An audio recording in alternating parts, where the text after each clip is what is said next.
Welcome back to Les Schwab Tire Center's Outdoor GPS. It's time for Owin's Field Report, sponsored by Les Schwab Tire Centers. Now, for me, this week was pretty much all just waiting. Tuesday, nope. Wednesday, no. Thursday, no. Friday, the boat finally gets done late in the afternoon. We took it out yesterday and had a chance to run it really quickly. No rods in the boat, just kind of get everything kind of set up when you're talking about bow mounts and autopilots and Ray Marine units, which, by the way, that Axiom Pro 2 is insane. I'm going to have to take a class on that. But finally got that thing in the driveway, and that's going to be my entire day today after hanging out over at Fisherman's Marine today, is to get that boat rigged up, all the stuff in it, so I can take it out tomorrow after the show. With the motors not even being broken in yet. Probably not the smartest thing in the world, but I'm doing it anyway because I'm jonesing. But you got to have something out there, so let's take a look at the fish counts, and it's been a little interesting. They haven't updated the Willamette yesterday at the very least, but you can see the numbers started to climb this week with the change in the water conditions. I think that's why you started to see some fish move, but the river did go up, and it did get off color. We'll show you that here in just a minute. Bonneville, certainly now, if you were to take a look at the 10-year average, that's the black line on the bottom, it is slightly above that, which is all good. The river or the Columbia as well also went up a bit and colored up this week. So it really didn't make things perfect for Friday, yesterday, today, and tomorrow, but still not bad at all. Overall reports from yesterday on the Columbia were positive. It seemed like the further up you went, the slower the fishing became. If you were down in the lower river, you probably saw some fish caught or maybe had some luck yourself. But overall, yesterday was not a bad day. It'll be really interesting to see how today goes with the river having a chance to drop a little bit and clear a little bit on the Columbia in particular. But the Willamette did the same thing. This week, it made a pretty quick bounce. And when it did, it went from pretty perfect conditions to holy moly, is this going to blow out? And it got right there. It got right up into the 11s, 10, 11s, bouncing around. And since yesterday has dropped into a pretty good number as far as clarity goes. So turbidity is certainly not something that you have to be too concerned about if you head out to the Willamette. It's definitely that, at least yesterday when I was on the water there, it looked perfect to me. I'd rather have it more off color than clear. And the water was up. I mean, it's just prime. One of the best fishermen that I've ever come across was out there yesterday. I don't know if I should throw his name out there or not, but I did get one yesterday on a plug, and he's one of the best egg fishermen there is, so I thought that was kind of interesting. Taking a look at the falls, though, at Oregon City, it did level off in the 13s, and it's coming down. I mean, really, with this upcoming weather forecast that we have, and we're going to get to Peyton here in just a little bit, upcoming weather that we have for this week is absolutely beautiful. It's taken forever to get my boat in the driveway, but I'm looking forward to this week. It's going to be nice weather and river conditions on both. With even the handful of days that we have left on the Columbia, if we get those, we got great conditions to look forward to this upcoming week. Vancouver gauge on the Columbia, it's back up there. It's not huge. You know, if it's in the 10, 11s, it's massive. In the 8s on a high tide, it's a big river out there. So just kind of keep that in mind. Still, fishing in tight, plugs have been very effective, but there were certainly some fish caught yesterday, folks trolling herring, dragging the bottom like you're supposed to. Bonneville, again, I'm not a huge conspiracy theorist, but it's always interesting. But it is this time of year when the spill is actually a thing, and that spill can have an effect on being successful on the Columbia. But it is so good and so vital for the smolts to be able to get out. It's just one of those things, you just got to weigh the benefits and got to put your time in. You know how spring Chinook fishing can be on the Columbia. It's just one of those things. Now, if you wanted to come hang out over at Fisherman's Marine, today would be a great day to do it. Over at the Oregon City store, with the bad photo and all, I'm going to be there from noon to 1 today hanging out.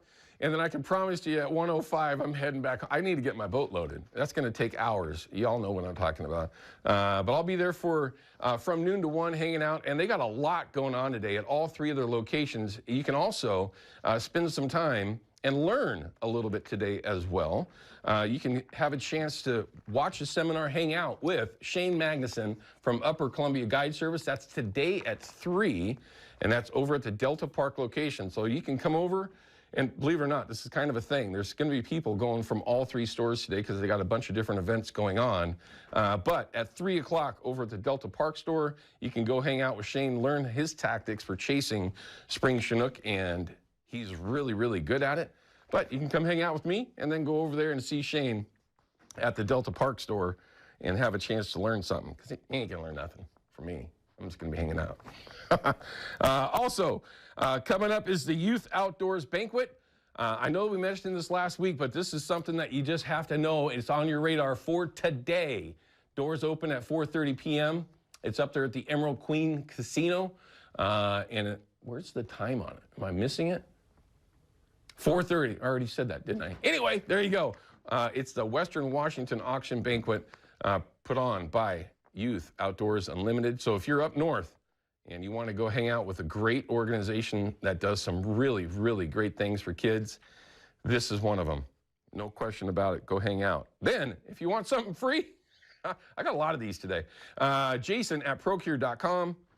You have to enter in each day to be eligible to win that prize pack. And if you do win, which there's a winner every Monday morning, you're going to get some free stuff from Procure that will help you catch some spring Chinook and fall Chinook. I was about to say summer Chinook. I don't know if that's going to happen this year. Cross your fingers that something positive does happen there. All right, let's check in with Peyton Major and find out what this weather's going to do. And like a lot of folks, Peyton, I've cheated. I've already watched KPTV and KPDX this morning. It looks beautiful coming up. Yes, so nice. I'm delivering good news. We do have a big pattern change. That's due to the jet stream. Jet stream is basically a fancy word. I like to say like a freeway for our weather systems. And so this jet stream has been very focused on the Pacific Northwest the last several weeks. That's why we've had these kind of waves of showers. It is now to our north, and I think it's going to stay that way for several days, giving us not just one, but I think probably 5 to 6 dry days ahead. Today, though, is that one day where it's going to be still kind of normal and spring-like, just a little light drizzle in northwestern Oregon and southwestern Washington. Some of these are making it past the coast range, but right now, most of us will stay dry. So don't be surprised if you're outside doing yard work or something and it starts drizzling. It'll be very short-lived, and hopefully you'll see the sunshine again soon. So highs today going to be in the upper 50s, maybe even a couple low 60s, likely dry and clearing out by the evening. We don't think we're going to see much rain today. I think this is generous. We'll be lucky if we see any kind of measurable precipitation. A little flurry activity, I think, out in the Cascades. We're going to see those snow levels rise throughout the day as temperatures warm. So we'll see how long that sticks around, maybe an inch or two of accumulation. And then again, I really think things will improve later on this evening. Now, our big talking point is what's happening overnight tonight into tomorrow. Yes, we have that warm air, but it's not going to arrive in the morning. In fact, it's going to be really cold overnight. We're going to be in the mid-30s, and we already have frost advisories active for pretty much all of our area west of the Cascades. This just means temperatures are going to be in the mid-30s, and you may see a little light frost accumulation. The metro is that big gap there because usually the metro is a little warmer, and the Upper Hood River Valley is under a freeze warning tomorrow because that's where we could see some of our coldest temperatures. So this is not a killing freeze, but it's enough to make sure you're protecting that sensitive vegetation, bringing pets indoors.